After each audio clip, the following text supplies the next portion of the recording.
Bloggers Google से दो तरह से ट्रैफिक ले सकते हैं। एक तरीका ये होता है कि वो गूगल से organic traffic Google search engine से लें, और उसके अलावा दूसरा तरीका होता है कि आप लोग गूगल डिस्कवर के ज़रिए ऑर्गेनिक ट्रैफिक लें।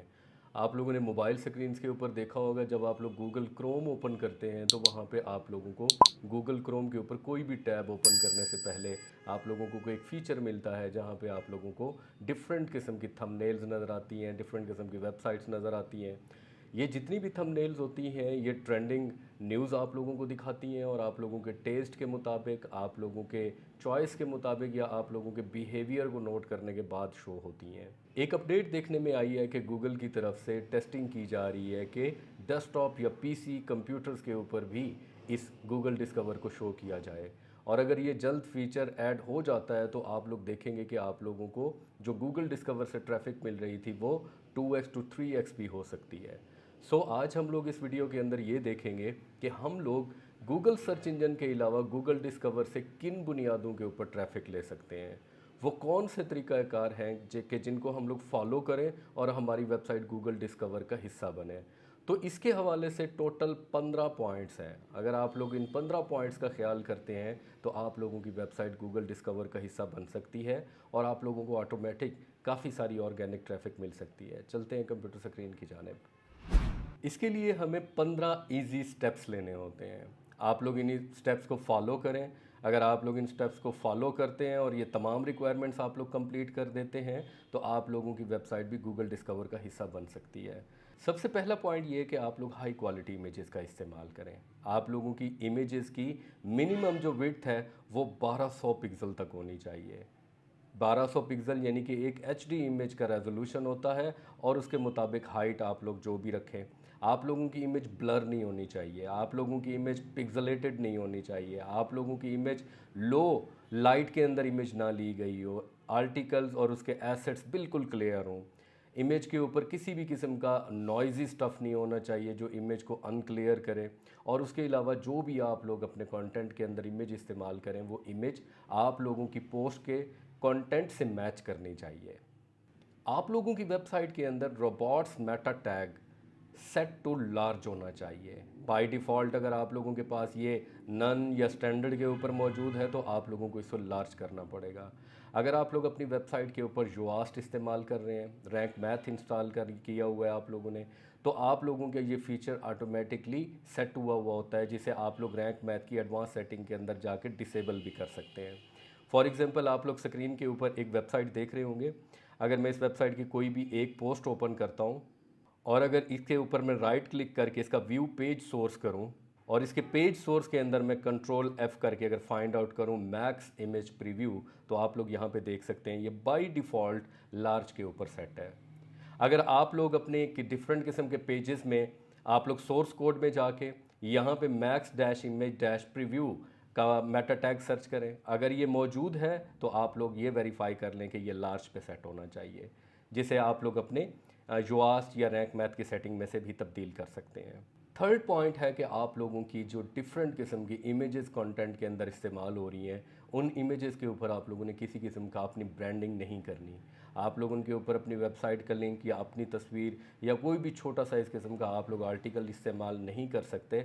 आप लोगों ने अपनी ब्रांडिंग को क्लियर रखना है, किसी किस्म का लोगो ना हो, क्योंकि गूगल चाहता है कि उसके गूगल डिस्कवर के अंदर जो भी इमेजेस शो हों वो बिल्कुल क्लियर होनी चाहिए और रेलिवेंट टू द कंटेंट होनी चाहिए। नंबर 4 पॉइंट है कि आप लोगों का टाइटल जो है वो एक्साइटिंग और मैच टू कंटेंट होना चाहिए। अक्सर औकात ये होता है कि हम लोग बड़ा थ्रिलिंग किस्म का टाइटल रखते हैं, हमारा टाइटल कुछ बोल रहा होता है और उसके अलावा हमारी वेबसाइट का कंटेंट कुछ और बोल रहा होता है।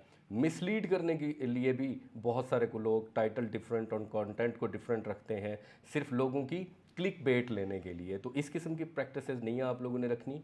आप लोगों के जितना भी टाइटल आप लोगों ने यूज़ करने हैं वो रेलिवेंट टू कंटेंट होने चाहिए। नेक्स्ट पांचवा पॉइंट है कि आप लोगों की सेंसिबल प्रेजेंटेशन होनी चाहिए। आप लोग जो टाइटल इस्तेमाल करते हैं, आप लोग जो डिस्क्रिप्शन इस्तेमाल करते हैं, या आप लोग जो फीचर इमेज इस्तेमाल करते हैं वो सेंसिबल होनी चाहिए। उसके अंदर सेंसेशन की कमी होनी चाहिए, मतलब सेंसेशन कम हो। आप लोग उसके अंदर मुख्तलिफ किस्म की क्लिक बेट के लिए आप लोग जो डिफरेंट किस्म की स्टेटमेंट्स लिखते हैं, उस किस्म की चीज़ों से आप लोगों ने इज्तनाब करना है। और आप लोगों की इमेज जो है या डिस्क्रिप्शन, इवन जो आप लोगों का टाइटल है, वो रेलिवेंट होना चाहिए और क्रिएटिव होना चाहिए। गूगल डिस्कवर के अंदर शो होने वाला जो मैक्सिमम कंटेंट होता है वो ट्रेंडिंग कंटेंट होता है। आप लोग उसका एनालिटिक्स या उसका डाटा या उसकी तमाम तर तफसीलात गूगल ट्रेंड्स के अंदर जाके देख सकते हैं कि आजकल क्या चीज़ ट्रेंडिंग है, और उसी के मुताबिक आप लोग अपना कंटेंट क्रिएट करें ताकि मैक्सिमम गूगल डिस्कवर आप लोगों को प्रायोरिटाइज़ करे गूगल डिस्कवर के अंदर शो करने के लिए। आप लोगों की वेबसाइट के अंदर लाजमी तौर पे आरएसएस फीड ओपन होना चाहिए, क्योंकि आरएसएस फीड के ज़रिए ही गूगल बॉट्स आते हैं, आप लोगों की वेबसाइट में से सारे का सारा डाटा लेते हैं, सेम लाइक साइट मैप। लेकिन आरएसएस एक ऐसी चीज़ है कि आप लोगों की वेबसाइट के अंदर अगर आरएसएस फीड मौजूद होगा देन ही गूगल बॉट्स आप लोगों की वेबसाइट को जाके गूगल डिस्कवर में शो करेंगे। तो आप लोगों की वेबसाइट के अंदर आरएसएस फीड एनेबल होना चाहिए।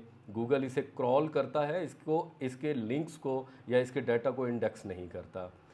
अगर आप लोगों की वेबसाइट के अंदर आरएसएस फीड नहीं है तो आप लोग बाय डिफ़ॉल्ट, होता है हर वेबसाइट के अंदर होता है, लेकिन अगर नहीं है तो उसके लिए आप लोग डिफरेंट किस्म के प्लगइन्स इस्तेमाल कर सकते हैं। जैसा कि अगर मैं आप लोगों को इसी वेबसाइट का आरएसएस फीड शो करूं जो इस वक्त मेरे सामने ओपन है, इस वेबसाइट के एंड पे मैं आरएसएस लिखता हूं और इसका जो आरएसएस डाटा है इसका वो तमाम का तमाम मेरे सामने ओपन हो जाएगा। आप लोगों के पास, आप लोगों की वेबसाइट पे आरएसएस डाटा एनेबल होना चाहिए। आठवां पॉइंट है कि आरएसएस फीड आप लोगों के robots.txt के अंदर ब्लॉक नहीं होनी चाहिए। आप लोग अगर किसी भी चीज़ के हवाले से सेटिंग कर रहे हो, फॉर एग्जांपल आजकल ये होता है कि लोग आरएसएस फीड के ज़रिए आप लोगों की वेबसाइट का कंटेंट चोरी करते हैं। उन लोगों को रोकने के लिए आप लोग आरएसएस फीड को ब्लॉक कर देते हैं। अगर आप लोगों ने इसे डिसअलाउ किया हुआ है robots.txt के अंदर तो वहाँ से इसे फिक्स करें ताकि ये पब्लिक होना चाहिए, कहीं से भी ब्लॉक नहीं होना चाहिए। और उसके अलावा अगर आप लोग अपनी वेबसाइट की स्पीड इंक्रीज़ करने के लिए डिफरेंट किस्म के कैशिंग प्लगइन इस्तेमाल कर रहे हैं तो ये वेरीफाई कर लें कि वो कैशिंग प्लगइन आप लोगों के आरएसएस यूआरएल्स को कैशे ना कर रहे हो। 9वें नंबर पे है कि आप लोगों की वेबसाइट के ऊपर फॉलो आरएसएस फीड का बटन होना चाहिए। जैसा कि नीचे आप लोग स्क्रीनशॉट पे देख सकते हैं, आप लोगों के डिफरेंट सोशल आइकॉन्स के साथ आप लोगों को एक आरएसएस का बटन भी मिलता है जो डिफरेंट किस्म के शेयरिंग प्लगइन्स इस्तेमाल करने के साथ भी आप लोगों को मिल सकता है। वगरना आप लोग इसे वर्डप्रेस की डिफरेंट किस्म के प्लगइन्स जो आरएसएस के हवाले से है, आरएसएस रिट्राइवर है या डिफरेंट किस्म के और है, उसका इस्तेमाल करते हुए भी इसे अपनी वेबसाइट के अंदर आप लोग ऐड कर सकते हैं। आप लोगों के आरएसएस फीड के अंदर लिंक और उसके अलावा टाइटल का एलिमेंट लाजमी तौर पे होना चाहिए, क्योंकि यही टाइटल एलिमेंट और उसके साथ अटैच हुआ हुआ आप लोगों का लिंक एलिमेंट गूगल बॉट्स आके डिटेक्ट करते हैं और उसी को ले जाके आप लोगों को गूगल डिस्कवर के अंदर शो कराने के लिए इस्तेमाल करते हैं। 11 नंबर पे है कि आप लोग जितना भी कंटेंट लिखें वो गूगल की पॉलिसीज़ के मुताबिक होना चाहिए। उस कंटेंट के अंदर किसी भी किस्म की वल्गैरिटी नहीं होनी चाहिए, वो हेटफुल नहीं होना चाहिए, एक्सट्रीमिज़म के ऊपर नहीं बेस करना चाहिए, स्कैमी ना हो, डेंजरस किस्म का कंटेंट इस नहीं लिखना आप लोगों ने, हरासमेंट बेस्ड कंटेंट भी नहीं लिखना आपने, और स्पैमी किस्म का कंटेंट भी आप लोगों ने नहीं लिखना। यानी कि कंटेंट के हवाले से आप लोगों ने गूगल पॉलिसीज़ को लाजमी फॉलो करना है। और 12वें नंबर पे आता है कि अगर आप लोग अपने कंटेंट के अंदर कहीं भी स्पॉन्सर्ड कंटेंट इस्तेमाल कर रहे हैं तो आप लोग उसका प्रॉपर टैग अपने सोर्स कोड के अंदर लाजमी मेंशन करेंगे कि ये हमारा स्पॉन्सर्ड कंटेंट है। या फॉर एग्जांपल आप लोगों ने अपनी वेबसाइट के अंदर किसी को बैकलिंक दिया हुआ है और वो आप लोगों ने पेड बैकलिंक लगाया हुआ है या किसी का कंटेंट आप लोगों ने स्पॉन्सर किया हुआ है तो उसके लिए ये टैग आप लोग लाजमी स्पॉन्सर्ड का ऐड करेंगे।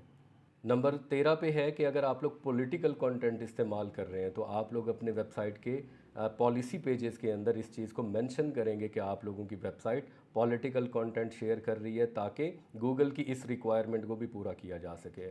14 नंबर पे है कि आप लोगों की वेबसाइट के पेजेस के अंदर ऑथर प्रोफाइल होनी चाहिए और ऑथर प्रोफाइल के अंदर अच्छा है कि आप लोग उसके सोशल प्रोफाइल्स के लिंक्स भी ऐड करें। 15वीं और लास्ट जो हमारी रिक्वायरमेंट है गूगल डिस्कवर के अंदर अपनी वेबसाइट को अपीयर करने के लिए वो ये है कि आप लोगों के जो जनरल पेजेस होते हैं, for example contact us page हो गया, आप लोगों का अबाउट अस पेज हो गया, प्राइवेसी पॉलिसी पेज हो गया, ये सारे के सारे पेजेस आप लोगों की वेबसाइट के अंदर मौजूद होने चाहिए। उम्मीद है कि आप लोगों को आज ये वीडियो पसंद आई होगी गूगल डिस्कवर के साथ इंटीग्रेट करने के लिए अपनी वेबसाइट को। और अगर आप लोग ये तमाम किस्म की इंस्ट्रक्शंस फॉलो करते हैं और ये तमाम पॉइंट्स आप लोग क्लियर करते हैं तो आप लोगों की वेबसाइट भी गूगल डिस्कवर में शो हो सकती है और आप लोग पहले से ज़्यादा ऑर्गेनिक ट्रैफिक ले सकते हैं। उम्मीद है आप लोगों को ये वीडियो पसंद आई होगी। अगर आप लोगों को ये वीडियो पसंद आई है तो काइंडली फीडबैक के तौर पे लाजमी कमेंट करें, वीडियो को लाइक करें, शेयर करें। Thank you.